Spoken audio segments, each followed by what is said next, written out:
Pourquoi Lissier? Il y a beaucoup de gens qui m'appellent Lissier dans le quartier, Monsieur Lissier.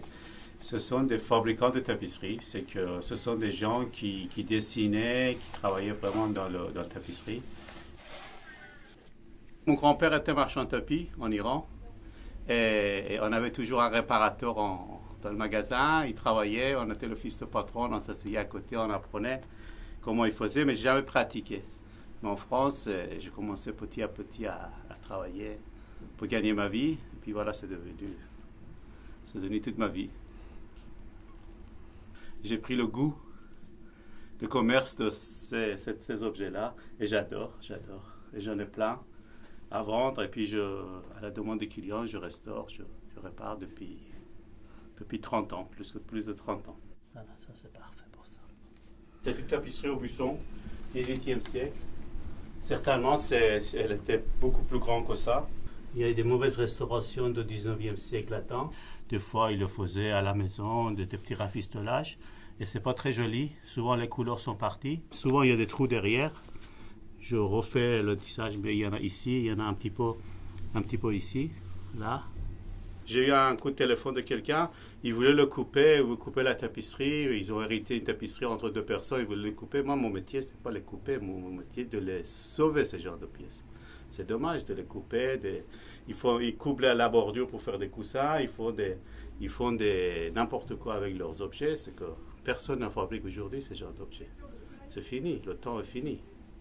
Maintenant, ce sont des œuvres d'art. C'est dommage, oui. Je ne veux pas le regarder dans quel état il est aujourd'hui.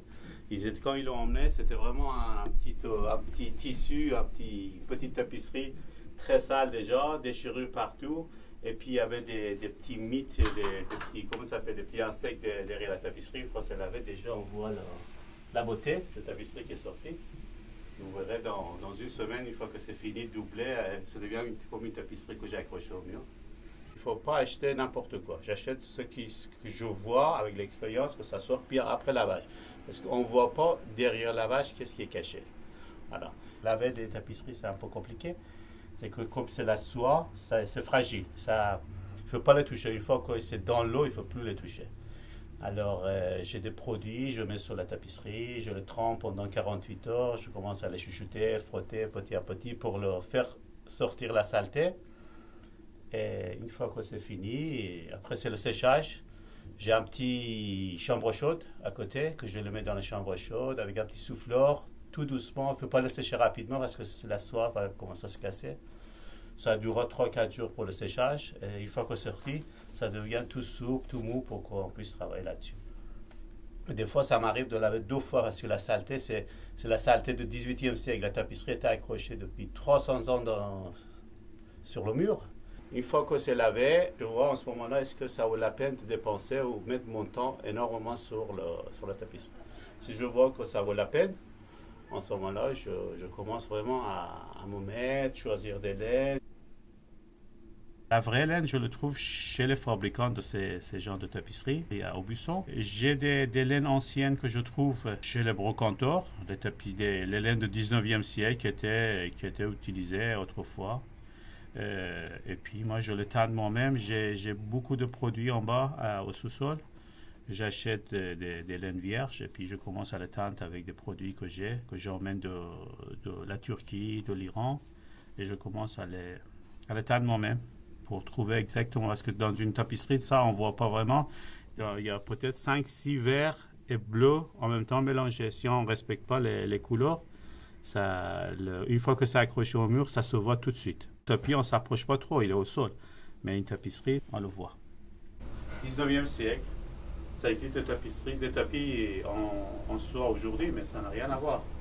Ça, c'est l'histoire derrière. Qu'est-ce qu'il a tissé? Certainement des petites filles ou des petites jeunes filles qui l'ont fabriqué pour leur mariage. C'était pas industrialisé comme aujourd'hui, les tapis. Les tapis aujourd'hui, ils fabriquent des tapis au Pakistan, en Inde ou en Iran, en Turquie pour l'argent. Mais ça a été fait pour le plaisir, ça se voit, il y a l'amour là-dedans. Ils changent des couleurs qu'ils ont choisies, les soies qu'ils ont choisies, les façons qu'ils ont tissées. Ça, il y a l'histoire là-dedans. Les tapisseries, c'est très compliqué. C'est qu'en plus, les lissiers, il le tisse à l'envers. C'est-à-dire, il ne voit pas vraiment avec le miroir derrière. Il commence à mettre le miroir derrière et commence à tisser sur le dos. Et c'est très compliqué en tissant sortir un visage. Je pense que vraiment il y avait des spécialistes qui faisaient que du visage, parce que le visage sortir un visage, les mains des personnages, c'est vraiment compliqué. Très très compliqué.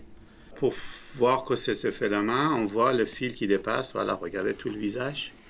Là c'est le dos de la tapisserie. Et c'est la face, c'est ça. Là, c'est travailler. Regardez ça, c'était un art pour faire le visage aussi fin au 19e siècle. Vraiment, c'est. Donc, ça, c'est vraiment un châle indien du 19e siècle. C'est entièrement à la main, tout le dessin, tout le motif est à la main. Ça, regardez, tout le broderie, tout est à la main. C'est le travail d'une vie. Je pense qu'une fille en Inde est capable de faire une seule pièce. Deux, je ne vois pas qu'elle arrivera. Voilà. Aujourd'hui, même les Indiens, ils viennent en Europe et ils les achètent pour emmener chez eux parce qu'il n'y a personne qui est capable de faire ça aujourd'hui.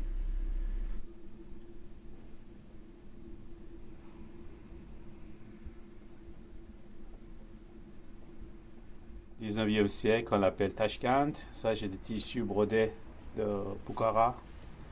Ça, c'est les châles lyonnais que je vous ai parlé. Des broderies françaises. Voilà, petit point. Des châles, c'est des marqueteries persanes. C'est des tissus imprimés iraniens avec la tête des rois là-dessus. Voilà, c'est des tissus. Même j'ai des chasubles des prêtres brodés métal.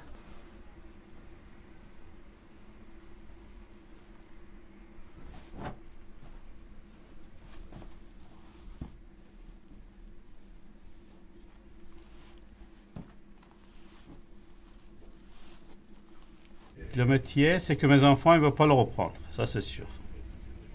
Alors, qui va le prendre? Je ne sais pas, est-ce que les écoles ils sont en train de former des gens pour faire ça? Sinon, je pense que petit à petit, ça commence à disparaître.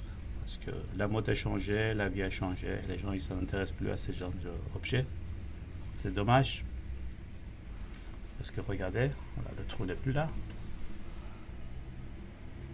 Il y a 10 minutes, même pas, il y avait un trou. Alors, si on laissait le trou, il faut sauver ces objets-là. C'est dommage. Je trouve que c'est vraiment dommage.